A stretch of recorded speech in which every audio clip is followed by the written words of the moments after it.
Hello, praise the lord. దావీదు, David. దావీద్ అనగానే ఫస్ట్ మీకు ఎవరు గుర్తొస్తారు? ఒక గొర్రెల కాపరియా లేదా రాజా?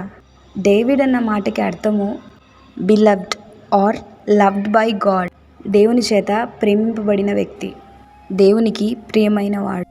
ఒక చిన్న మందను కాచి ఒక కాపరి దేవుని దయ వల్ల, దేవుని సహాయం వల్ల, దేవుని తోడు వల్ల ఒక రాజ్యానికే రాజు అవుతాడు.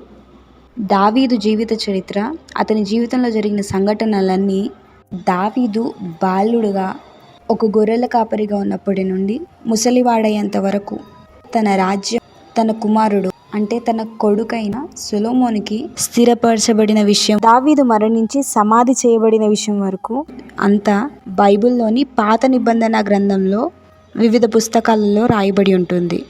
దావీద్ని కూర్చిన ఇన్ఫర్మేషన్ అంతా మనకి సమూయేలు రాసిన మొదటి గ్రంథము 16వ అధ్యాయం నుండి 31వ అధ్యాయం వరకు, సమూయేలు రాసిన రెండవ గ్రంథము 1 నుండి 24 అధ్యాయాల వరకు, మొదటి రాజుల గ్రంథము మొదటి అధ్యాయము 2వ అధ్యాయము 1 నుండి 12 వచనాల వరకు, అట్లనే మొదటి దినవృత్తాంతముల గ్రంథము 2వ అధ్యాయము 13 నుండి 17 వచనాల వరకు, మొదటి దినవృత్తాంతములు 3వ అధ్యాయము 1 నుండి 9 వచనాల వరకు, అట్లనే మొదటి దినవృత్తాంతముల గ్రంథము 10వ అధ్యాయం నుండి 29వ అధ్యాయం వరకు పూర్తిగా దావీదు చరిత్రనంతటిని గురించి రాయబడి ఉంటుంది. దావీదు దేవుని హృదయానుసారుడని పిలువబడ్డాడు. తన జీవితంలో ఎన్నో ఎత్తులు, ఎన్నో లోయలు, ఎన్నో శ్రమల గుండా వెళ్ళాడు. కానీ తన ప్రతి పరిస్థితిలో దేవుడు అతనికి తోడున్నాడు, అతనికి విజయాన్ని ఇచ్చాడు. ఎందుకంటే దావీదు ప్రతిసారి దేవుణ్ణి వెతికాడు. దేవుని వెతకక దూరంగా వెళ్ళిన ప్రతిసారి తన తప్పును కప్పిపెట్టుకోక దేవుడి దగ్గరకు వచ్చి దేవునితో సమాధాన పడ్డాడు. తన తప్పులు ఒప్పుకున్నాడు. దేవుని స్వరాన్ని తన జీవితంలో వినగలిగాడు. దావీదు దేవుడి పైన పూర్ణ విశ్వాసాన్ని ఉంచిన వ్యక్తి. మన జీవితంలో కేవలం మేలు కలిగినప్పుడే దేవుణ్ణి మనం స్తుతిస్తామేమో, కానీ దావీదు ఎల్లవేళలా దేవుణ్ణి స్తుతించేవాడు.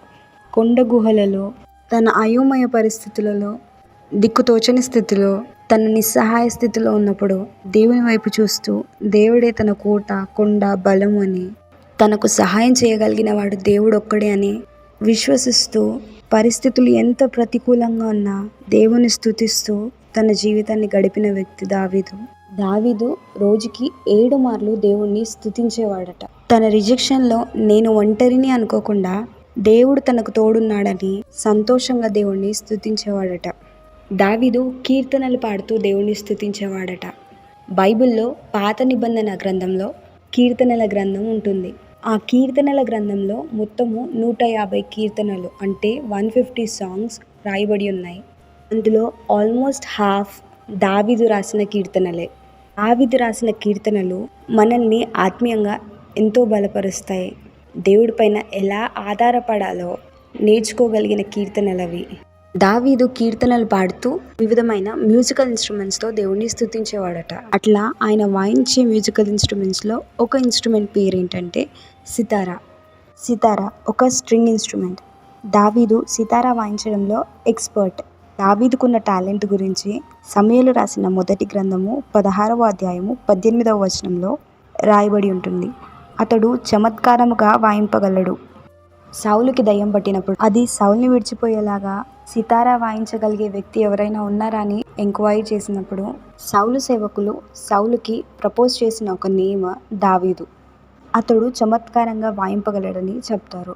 దావీదు సౌలుకి దురాత్మ పట్టినప్పుడల్లా సితారా వాయించేవాడు.